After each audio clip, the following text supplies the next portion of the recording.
कभी कभी ऐसा नहीं लगता कि जैसे हमारी पूरी दुनिया एक गहरी नींद में सो रही हो? आज हम बात करेंगे एक ऐसे ही पावरफुल आइडिया की जो समाज को फिर से जगाने की बात करता है। आइए देखते हैं, क्या ये वाकई मुमकिन है? तो सबसे पहला और सबसे बड़ा सवाल यही है, क्या सच में हमारी दुनिया एक तरह की सुस्ती, एक जड़ता की हालत में है? और अगर ऐसा है भी, तो हम इसे पहचानेंगे कैसे? इसके साइंस क्या हैं?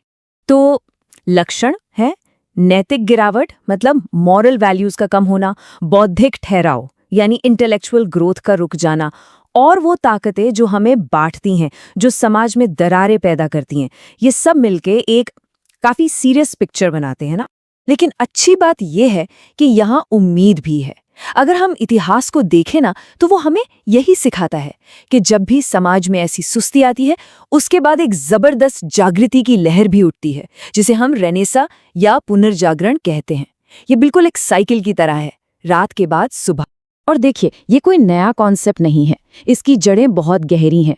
करीब 7000 साल पहले महान योगी सदाशिव ने पहले पुनर्जागरण की शुरुआत की थी। फिर हम सब ने 14वीं से 17वीं सदी के यूरोपियन रेनेसा के बारे में तो पढ़ा ही है। हिस्ट्री ऐसे ही पलों से भरी पड़ी है, और शायद आज फिर से एक यूनिवर्सल रेनेसा की जरूरत है। तो सवाल यह है कि आज की चुनौतियों का हल क्या हो सकता है? यहीं पर एंट्री होती है रेनेसा यूनिवर्सल नाम के एक संगठन की और उनके एक नए दर्शन की। इस दर्शन का नाम है नव मानवतावाद या नियो ह्यूमनिज्म। चलिए थोड़ा और करीब से जानते हैं कि ये है क्या। तो देखिए, नियो ह्यूमनिज्म का जो कोर आइडिया है वो बहुत खूबसूरत है। ये कहता है कि हमें अपनी हमदर्दी का दायरा और बड़ा करना होगा, सिर्फ इंसानों तक ही नहीं, बल्कि जानवरों, पेड़ पौधों और पूरे एनवायरनमेंट तक। ये इन सब के बीच एक हार्मनी, एक तालमेल बनाने की बात करता है। जरा सोचिए, एक ऐसा समाज जहां हर एक जीव की, हर एक चीज की कद्र हो। इस फिलॉसफी की सबसे कमाल की बात है इसका दायरा, इसकी सोच की उड़ान। ये सिर्फ कुछ लोगों की नहीं, बल्कि सभी जीवित प्राणियों के कल्याण की बात करती है।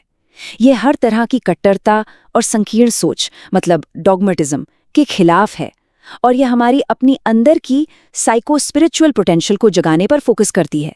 मतलब ये एक पूरा पैकेज है, एक होलिस्टिक और बहुत ही प्रोग्रेसिव सोच। अच्छा, तो अब सवाल ये है कि इतने बड़े बदलाव की जिम्मेदारी कौन लेगा? कौन होगा वो जो इस मशाल को लेकर आगे बढ़ेगा? और यहाँ एक बहुत दिलचस्प मोड़ आता है। ये आंदोलन आर्टिस्ट्स और इंटेलेक्चुअल्स, यानी कलाकारों और बुद्धिजीवियों को सबसे आगे रखता है। मानता है कि इस जागरण में उनकी भूमिका सबसे ज्यादा जरूरी है। तो यहाँ पर आर्ट को लेकर दो बिल्कुल अलग अलग नजरिए हैं। एक तरफ तो वो पुरानी सोच है कि कला बस कला के लिए है, यानी आर्ट फॉर आर्ट सेक। लेकिन ये आंदोलन एक नया और मेरे हिसाब से कहीं ज्यादा पावरफुल आइडिया सामने रखता है, कला, सेवा और कल्याण के लिए। मतलब आर्ट का एक मकसद होना चाहिए, एक हायर पर्पस, और वो मकसद है समाज की भलाई।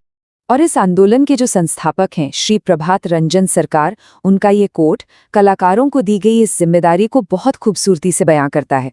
वो कहते हैं, वे वर्तमान के प्रकाश स्तंभ हैं, अतीत के चारण हैं और भविष्य के संदेशवाहक हैं। इसका मतलब क्या हुआ? मतलब आर्टिस्ट सिर्फ एंटरटेनर्स नहीं हैं, वो तो समाज को रास्ता दिखाने वाली रोशनी है, हमारी हिस्ट्री को जिंदा रखने वाले हैं और आने वाले कल का पैगाम लेकर आते हैं। कितनी बड़ी बात है। तो चलिए अब फिलॉसफी से एक्शन की तरफ बढ़ते हैं।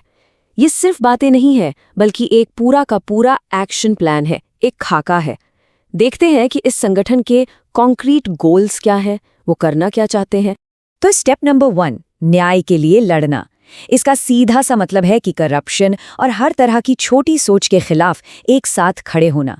यूनिवर्सल वैल्यूज, यानी जो अच्छी बातें हम सब के लिए हैं, उन्हें फैलाना, और जितने भी लोग सही और गलत की समझ लगते हैं, उन सब के लिए एक कॉमन प्लेटफॉर्म बनाना। स्टेप 2 है वेल बीइंग पर फोकस करना, यानी कल्याण। और ये सिर्फ बाहरी दुनिया को ठीक करने के बारे में नहीं है, ये हमारे अंदर की जो हायर ह्यूमन फैकल्टीज हैं, हमारी जो क्षमताएं हैं, उनको डेवलप करने की बात करता है। साथ ही अपने पर्यावरण, अपने प्लैनेट का ख्याल रखने की भी। मतलब एक बैलेंस बनाना अंदर और बाहर के बीच। और फिर आता है स्टेप नंबर 3, संस्कृति को बढ़ावा देना। क्योंकि बदलाव को ताकत कल्चर से ही मिलती है। कैसे? ऐसी आर्ट को बढ़ावा देकर जिसमें वैल्यूज हों। जो क्रिएटिव आर्टिस्ट हैं उन्हें सपोर्ट करके, आर्ट गैलरी और म्यूजिक अकेडमी खोलकर। मतलब एक ऐसे वाइब्रेंट और प्रोग्रेसिव समाज की नींव रखना जो कल्चर में सांस लेता हो। तो जैसा हम देख सकते हैं, ये कोई अधूरा प्लान नहीं है। ये न्याय, पर्सनल ग्रोथ और कल्चरल वाइब्रेंसी, इन सबको एक साथ लेकर चलता है। ये एक नए समाज के लिए एक पूरा, एक होपफुल और एक बहुत ही कॉम्प्रिहेंसिव प्लान है। और ये सारी बातें हम एक आखिरी और शायद सबसे ज़रूरी सवाल पर लाकर छोड़ देती हैं। आज के इस दौर में क्या आर्ट, क्रिएटिविटी और नए आइडियाज़ वाकई हमारे समाज को फिर से जगाने की ताकत रखते हैं? इस पर हम सबको सोचने की ज़रूरत है, क्योंकि जवाब शायद हमारे ही अंदर छुपा है।